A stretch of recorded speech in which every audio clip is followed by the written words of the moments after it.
ஏன் சார் ஒரு அண்ணா யூனிவர்சிட்டியில தமிழ்நாட்டினுடைய பழமையான இன்ஜினியரிங் காலேஜ்ல ஒரு லோட்டு சிசிடிவிக்கு ஒயர் கனெக்ஷன் இல்லைன்னு சொல்றியா? வெக்கப்படலையா யாரு?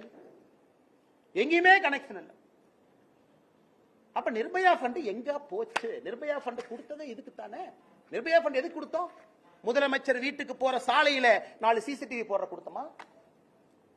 எதுக்குங்க நிர்பயா ஃபண்ட் கொடுத்தோம்? இதுக்கு தாங்க கொடுத்தோம்.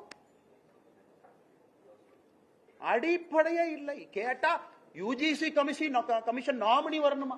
ஏன் உனக்கு அண்ணா யூனிவர்சிட்டியில சிசிடிவி வைக்கிற துப்பு இல்ல? நீ யூஜிசி கமிஷன் நாமினியை பத்தி பேசிட்டு இருக்க. வெக்கமால உனக்கு?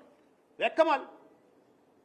யூஜிசி கமிஷன் நாமினி வந்தாங்கன்னா, இந்த சந்தானம் முதல்ல பேசுவார்ல லொல்லு சபால, இந்த யூஜிசி கமிஷன் அப்படியே வந்தாங்கன்னா, கொடுத்ததுல ஒரு யூனிவர்சிட்டிக்கு சிசிடிவி கேமரா வாங்கி மாட்டியாடு கேட்டா நாளைக்கு காலைல கோவிச்செழியன் சொல்லுவார். அது யூஜிசி கமிஷன் நாமினி வந்தாருன்னா மத்திய அரசு மாநிலத்தினுடைய சுயாட்சிக்கு எதிராக செயல்படுவதாக நாங்கள் கருதுவோம். வெக்கமால உங்களுக்கு கேட்பது ஒரு அண்ணா யூனிவர்சிட்டியில கேட்டா வளர்ந்த நாடு, $1 trillion எக்கானமி, $1 trillion எக்கானமி. ஒரு காலேஜ்ல பெண் குழந்தைகள் படிக்கிற இடத்துல ஒரு சிசிடிவி கேமரா வைக்கிறதுக்கு லாயக்கு இல்ல. $1 trillion எக்கானமி என்ன புடுங்க போறீங்க? $1 trillion எக்கானமி அம்பானி உருவாக்கி தமிழ்நாட்டில் ஒரு 10 முதலாளிகள் உருவாக்கி $1 trillion டிக் போடுறக்கா?